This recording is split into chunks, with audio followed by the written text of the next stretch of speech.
Hey guys, YouTube 100 here. Okay, here we go. Now, as I promised I was going to do, now I'm going to be giving my thoughts on Summerslam from last night.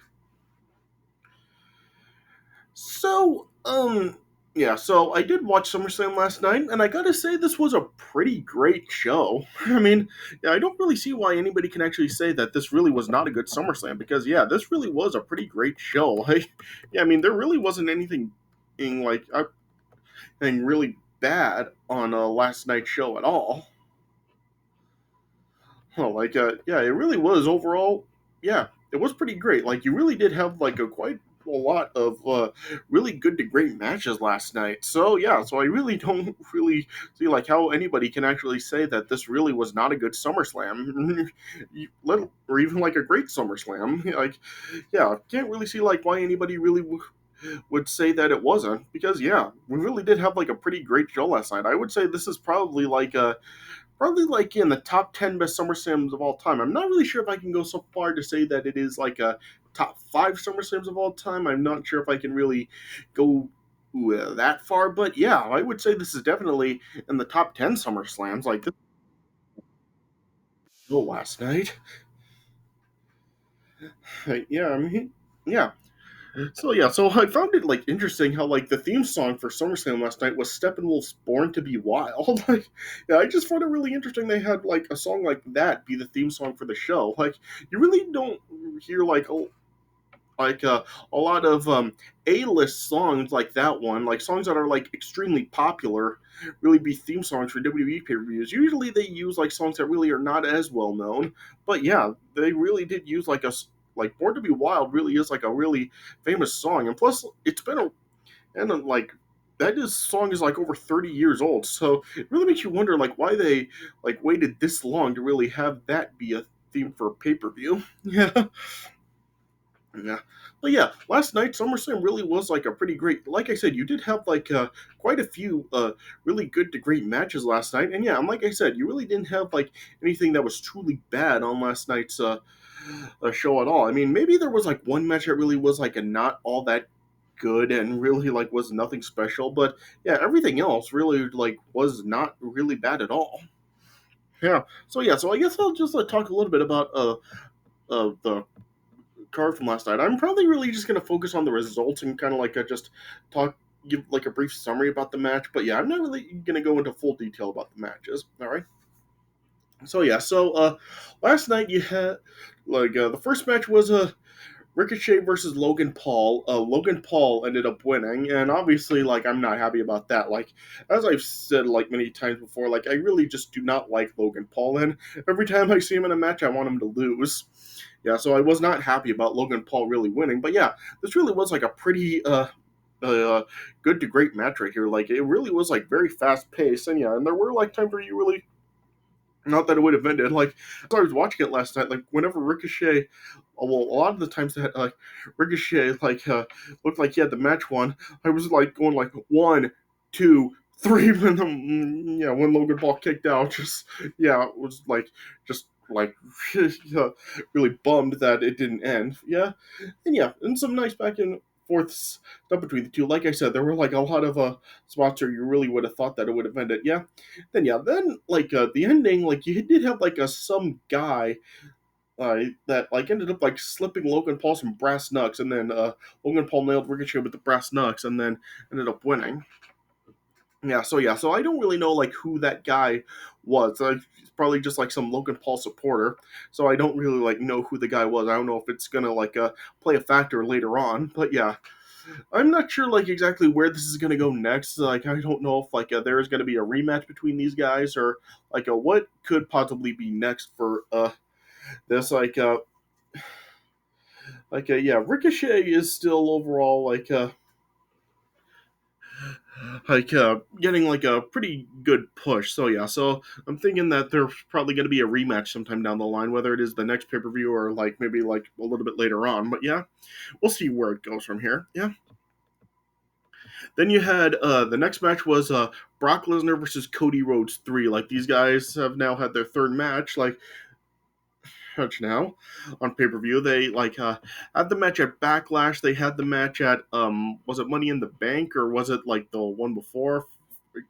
Forgot exactly when the last match was.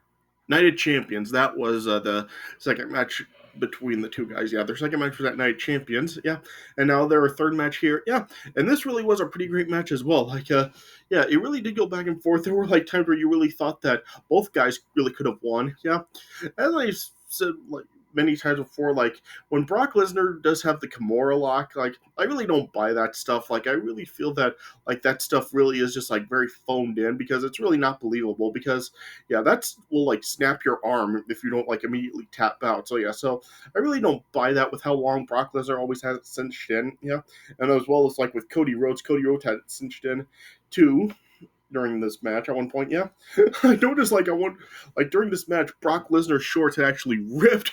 So I did find that like kind of funny how he was like competing with ripped shorts where you could actually see his underwear underneath. Yeah. And then eventually Cody Rhodes ended up getting the win. So yeah, it was a pretty big win for Cody Rhodes now that he's defeated Brock Lesnar twice. Yeah, so it's pretty big win for him and yeah, and I am gonna probably guess that now this really has a cemented Cody Rhodes as a star, and hopefully now with this uh, rivalry done, now Cody Rhodes will actually get back into the world title picture and get another title shot, and maybe he'll now actually get the title at some point. Yeah, we can only hope so. But yeah, I was really stunned by the post match segment where Brock Lesnar was actually embracing Cody Rhodes. I mean, when was the last time you actually saw Brock Lesnar doing that with an opponent? So yeah, so that was a pretty big, shocking moment right there. Yeah, really awesome match, and it really just told like a really awesome story with like the monster heel and the underdog face sort of match. Yeah, and yeah, and like I said, like this really was like a pretty like big shocker with the post match segment with Brock Lesnar like embracing Cody Rhodes right here. Yeah. So yeah, so that yeah. Then next was the SummerSlam Slim Jim Battle Royal, and this was what it was. Like, not really anything memorable about it, but yeah, um, LA Knight ended up getting the win. Yeah, and I guess like it made sense. Like LA Knight has really been really over her, so yeah, so I guess it really did make sense to really give him like a big moment like this with him winning the Battle Royal. Yeah, and the interesting thing about this was that my prediction for the match for who to win, it was going to be either LA Knight, Sheamus, or AJ Styles, and funnily enough, they were the last three guys in this match. So yeah, so I did find it kind of funny that they actually were like the last three, and were my picks to win this match. So yeah, so I just found that really interesting. Yeah, as far as the LA Knight winning, like, is anything going to come out of it? Is are they going to push him further on? I guess we'll just have to wait and see. But yeah, if nothing else, they did at least give him his moment here. All right. Then yeah, then after this, then we had Ronda Rousey and Shayna Baszler in the MMA rules match. And yeah, and this was the match, going in, this was the match I really did have a bad feeling about because, yeah, like, with the history of boxing matches in pro wrestling, such as, like, with me just getting finished watching Bash at the Beach 99 and watching that awful match with Roddy Piper and Buff Bagwell in a boxing match, and even, like, the other boxing matches that have been in pro wrestling, such as Mr. T and Roddy Piper at WrestleMania 2, and the kickboxing match at Halloween Havoc 2000 with Ernest the Cat Miller and Mike Sanders, like, with how awful, like, stage boxing matches are, I really did have a bad feeling about this as well. Like this going to turn out the same way, like a staged MMA fight. Yeah, so I really did have a bad feeling about this match. And yeah, I really wasn't buying this stuff, and I really don't think the crowd was either. Like the crowd really just was not into it, and yeah, and neither was I really. Like I just wasn't buying this. It was just like a lot of staged like a lot of the fighting did look pretty fake and choreographed. Yeah, so I just am not into like these, like, pro wrestling should really stay away from like these staged like boxing matches and MMA fights and all this other stuff. Like they really just need to stick to pro wrestling. Like stop trying to create have stage fights of other sports such as boxing and MMA. Yeah, they really need to stay away from that stuff. Yeah, and yeah, like I said, just this really did look very phony and fake and just yeah, very choreographed, and I really wasn't buying this. Like, I really do think that like if these two did have like an actual MMA match, I really do think Ronda would beat Shayna down pretty quick. So yeah, so I really wasn't buying this, and plus, I really didn't buy the finish either with Shayna Baszler actually making Ronda pass out to win. So I really didn't buy that. Yeah. So yeah, so I just really don't know what this really means. Like, I really think that like the win for Shayna really wasn't the way to go. I mean, after like she turned on Ronda at Money in the Bank, like wouldn't you really thought that Ronda would have gotten her revenge for it here? But she didn't. She lost, so it really doesn't make her look very good. And like, where do they go with it from here? So yeah, so I'm not really sure like exactly what to expect to come out of this next. But yeah, I just don't think Shayna winning was really the right way to go for this. So yeah, so I really feel that that was probably like the low point for the show. This really was the only match that really was not that good. All right. Then after this, then we had the Intercontinental Championship on the line with Gunther defending against Drew McIntyre. This was another pretty great match, like some nice back and forth fighting between the guys. Not as great as like some of the previous ones that we've already seen in the last few months, such as like the three-way at WrestleMania and Gunther facing Sheamus and stuff like that. So yeah, so this admittedly was not as great as those matches, but yeah, it was still like a pretty great stuff. Yeah, some nice back and forth stuff between both guys. Like they hit in like their big moves in, and then yeah, and once again, Gunter retained. So yeah, so it looks like now Gunter is actually going to break the Honky Tonk Man's record for the longest reigning Intercontinental Champion. So yeah, so it does look like that is what they're going towards. And yeah, and who knows like how long he'll hold it then. So yeah, but it is nice to really see like WWE really is making Gunther such a great Intercontinental Champion, and yeah, he is likely going to be the longest reigning champion in history. So yeah, after like over 35 years, Honky Tonk Man's reign is finally going to be broken, it appears. Yeah. But yeah, really great match once again. And yeah, and it is good to see Gunther still strong as Intercontinental Champion. All right, moving on.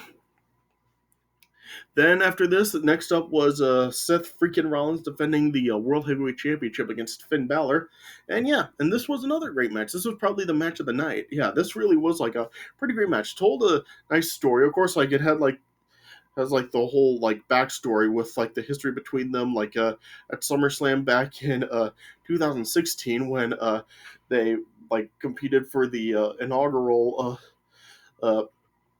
Universal Champion. Yeah, yeah, and then of course like Finn Balor winning, but ended up being injured and having to vacate that title the very next night. Yeah, so yeah, that was a factor in this match, and yeah, and they did like a and like play off some stuff about that whole story. Yeah, and it was like some pretty great stuff. Like I said, like yeah, it really go back and forth, and there were times where you really would have thought that possibly Finn Balor could have actually won. Yeah, then you had like a Damian Priest then like coming out. Like they've been like hinting of him like actually cashing in Money in the Bank, and yeah, and it appeared that they were possibly going to like set something up here with that. With like if Finn Balor won, like Damian Priest could have actually like a cash in Money in the Bank on Finn Balor. Yeah, but yeah, they didn't actually go down that route. Like they haven't done anything with that yet. But yeah, Damian Priest came out, and then yeah, then Dominic and Rhea then came out. Yeah, then they all like were like trying to get involved, but Seth Rollins took all of them out. Yeah, then like as a Damian Priest then brought like threw the Money in the Bank briefcase in the match for like a Finn Balor to try to like use it on Seth Rollins. As the referee was distracted, Seth Rollins like curb stomped a Finn Balor on the briefcase and pinned him. So yeah, so Seth Rollins ended up retaining the World Heavyweight Championship. Yeah. So yeah, so I'm not really sure like if this what is gonna come out of this next, like what could be next for Seth Rollins, and yeah, and is this like gonna start to like cause like some tension in the Judgment Day with like a Damian Priest basically like accosting Finn Balor the match here. Yeah. So yeah, is this going to actually cause some tension in the Judgment Day? And I don't know, like is Damian Priest going to get kicked out of the group, or like is there just going to be some tension between Finn Balor and Damian Priest, and it'll cause just the Judgment Day to just like crumble up. So yeah, I guess we're just gonna have to see what does actually come out of this and what this will like lead to for the Judgment Day down the road. Yeah, but yeah, this really was like a pretty great match right here, and like I would definitely say that this was the best match of the show. All right. Then we had the triple threat for the women's championship with Asuka defending against Bianca Belair and Charlotte Flair. Yeah, and this overall was a pretty good match too. Like it did really start off pretty slow, but it eventually did pick up. Yeah,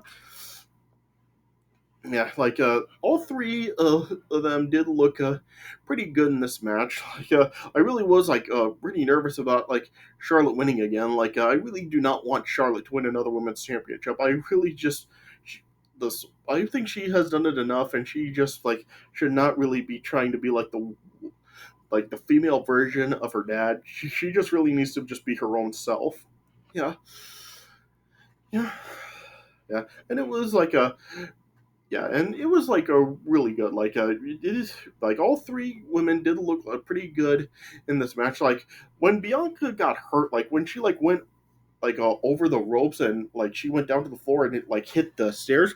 Like when I saw that, like it made me like wondering like if she was actually hurt or if it was just all part of the match. Yeah, so yeah, seeing that like I really just like was like wondering like what was going on, but it appeared that this was part of the match because yeah, as like referees and trainers were like coming down to help her, she then like got back in the ring and continued on. Yeah, yeah, and I did like how like they did like it like counter Charlotte's figure eight at a couple points. Like at one point, like as Charlotte had the figure eight on Asuka, like Bianca did a splash onto Charlotte to break the hold. Yeah, yeah.